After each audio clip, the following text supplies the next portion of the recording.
ओम नमः शिवाय। इस वीडियो में हम जानेंगे श्रावण मास महात्म्य का 9वां अध्याय। शुरू करते हैं 9वां अध्याय। 9वें अध्याय में शुक्रवार की कथा जानेंगे। भगवान शंकर ने संत कुमार से कहा, अब मैं तुम्हें शुक्रवार की कथा कहता हूँ, जिसे सुनकर प्राणी समस्त विपत्तियों से छूट जाता है। पांडव वंश में एक राजा था जिसका नाम सुशील था। उसके यहाँ कोई संतान नहीं थी। उसकी पत्नी का नाम सुकेशी था। पुत्र न होने के कारण वह उदास रहने लगी। रानी स्त्री स्वभाव के कारण हर महीने कपड़ों को अपने पेट पर बांधकर पेट की वृद्धि करती रही। इस प्रकार साहस के कारण स्वप्रसूति के अनुसार सुकेशी किसी गर्भवती स्त्री को खोजती रही। संयोगवश उसने गर्भवती पुरोहित की पत्नी को देखा। कपटी रानी ने प्रसव के समय मेदाई का कार्य करने वाली अन्य किसी स्त्री को इस काम के लिए नियुक्त किया। उस दाई को एकांत में बहुत सा धन दिया और अपने गर्भ के अनुकरण की सब बातें कह सुनाई। पुरोहित की पत्नी का प्रसव का समय नजदीक आया। यह सुन उसी तरह दाई ने भी अपने वचन का पालन किया। पुरोहित की पत्नी दाई की बात नहीं जानती थी, अतः वह दाई की बातों का पालन करती थी। दाई ने पुरोहित की स्त्री के नेत्रों पर पट्टी बांध दी और उसके उत्पन्न हुए पुत्र को रानी के पास भेज दिया। इस प्रकार रानी के पास उस पुरोहितानी के पुत्र के पहुंच जाने की किसी को कानो कान खबर न हुई। इस नाटक को कोई न जान सका। रानी ने अपनी दासियों द्वारा राजा को खबर करा दी कि उसके यहाँ लड़का पैदा हुआ है। उधर दाई ने पुरोहितानी के नेत्रों से पट्टी खोल दी। वह अपने साथ मांस की एक पिंडी लाई थी। दाई ने पुरोहितानी को वह मांस की पिंडी दिखाते हुए कहा, यह अनिष्ट हुआ है। अपने पति से इसकी शांति करवाना। पुत्र नहीं हुआ तो न सही, तुम्हारे प्राण तो बच गए।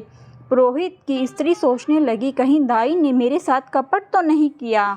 राजा ने जब पुत्र उत्पन्न होने की बात सुनी तो जात कर्म आदि करके ब्राह्मण को गज, अश्व, रथ आदि दान में दिए।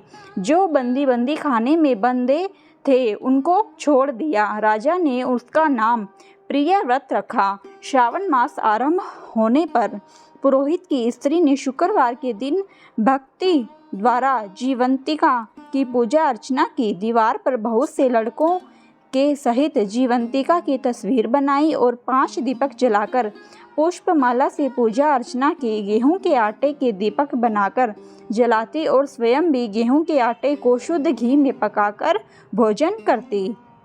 भोजन के पश्चात जीवंतिका से प्रार्थना करती, जहाँ पर भी मेरा पुत्र हो उसे सुरक्षित रखना। इस प्रकार प्रार्थना करने के पश्चात वह कथा सुनती और यथाविधि नमस्कार करती। जीवंतिका के प्रसाद से वह बालक राजा के यहाँ चांद की तरह बढ़ने लगा और जीवंतिका उसकी रात दिन रक्षा करने लगी। कुछ समय बाद राजा का स्वर्गवास हो गया। पितृभक्त पुत्र ने पिता की परलौकिक क्रिया संपन्न कराई। इसके बाद मंत्रिमंडल ने उसको राज सिंहासन पर बैठा दिया। उसने कुछ काल तक राज्य का शासन भली भांति किया। इसके बाद वह राज्य का भार मंत्रियों को सौंपकर पितृ ऋण से मुक्ति पाने के लिए गया जी को रवाना हो गया। उसने यह यात्रा कार्तिक वेश में की। रास्ते में वह किसी गृहस्थी के घर पर ठहरा। उस गृहस्थी के यहाँ पुत्र हुआ। इससे पहले के 5 पुत्रों को षष्ठी देवी ने मार डाला था, परंतु इस बालक को षष्ठी देवी नहीं मार सकी। राजा ने वहाँ रहने के कारण जीवंतिका देवी उसकी रक्षा कर रही थी। गृहस्थ ने जब अपने लड़के को जीवित अवस्था में देखा तो उसको पक्का विश्वास हो गया कि यह बालक अतिथि के कारण ही जीवित है। उसने राजा से एक दिन घर पर ठहरने की कृपा की, क्योंकि आपकी कृपा से ही मेरा यह छठा पुत्र जीवित है। गृहस्थ के प्रार्थना पर राजा एक दिन के लिए उसके यहाँ रुक गया। फिर वह गया जी चला गया और वहाँ पिंड देने लगा। पिंड देते समय उसे बड़ा आश्चर्य हुआ। उसने देखा कि पिंड को ग्रहण करने के लिए 2 हाथ बाहर निकलते हैं। एक विद्वान ब्राह्मण से उसने पूछा, यह सब क्या मामला है? ब्राह्मण बोला, ये दोनों हाथ तुम्हारे पिता के हैं। घर जाकर अपनी माता से पूछना कि ऐसा क्यों हुआ। तुम्हारी माता ही बताएगी। लौटते समय राजा फिर उसी गृहस्थी के यहाँ ठहरा। उसके यहाँ अब दूसरा पुत्र पैदा हुआ था जो केवल 7 दिन का था। इस लड़के को लेने जब षष्ठी देवी आई तो जीवंतिका देवी ने उसे बालक को नहीं ले जाने दिया। षष्ठी देवी ने जीवंतिका देवी से पूछा, आप इन लड़कों को क्यों बचा रही हैं?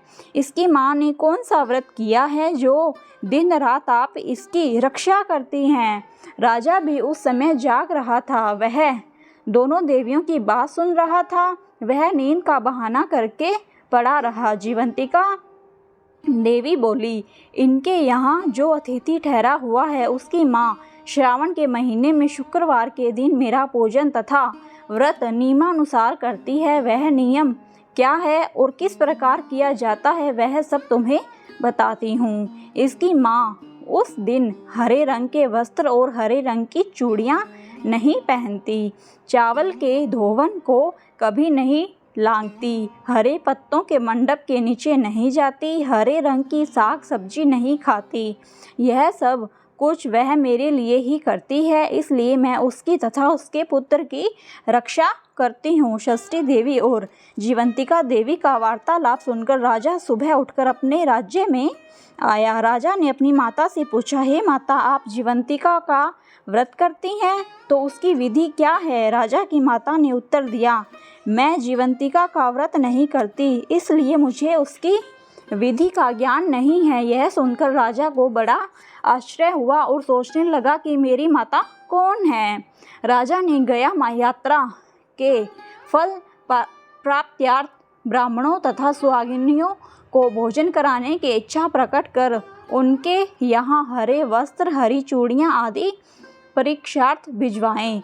दूत ने सबके यहाँ संदेशा दिया कि आप सब राजा के यहाँ भोजन करने आए।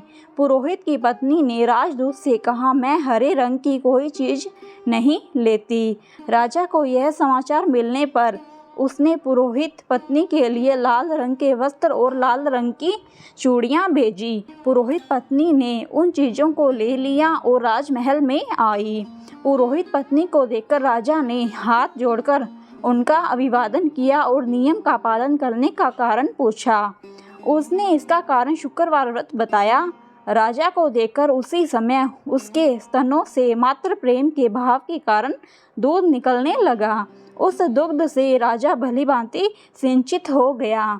गया में 2 हाथ निकलने से तथा रास्ते में गृहस्थी के यहाँ देवी से बातचीत और स्तनों से दूध निकलने से राजा को पक्का विश्वास हो गया कि यही उसकी माता है। राजा ने पूछा, हे माते, भय मत करो और मुझे मेरे जन्म का सही सही हाल बताओ। सुकेशिनी ने उसके जन्म के सब तथ्य बता दिए। राजा ने प्रसन्न होकर अपनी जन्म देने वाली माता पिता को नमस्कार किया और उनको संपत्ति देकर उनका मान बढ़ाया। एक दिन रात को राजा ने जीवंतिका से प्रार्थना की, हे देवी, मेरे जन्मदाता पिता तो मौजूद है, फिर गया में पानी से 2 हाथ किसके निकले थे? देवी ने राजा को ख्वाब में ही उत्तर दिया, हे राजन, मैंने तुम्हें विश्वास दिलाने हेतु ऐसी माया रची थी, इसमें तुम कोई संदेह न करो। भगवान शंकर बोले, हे संत कुमार, मैंने तुम्हें शुक्रवार के व्रत करने का महात्म्य कह सुनाया।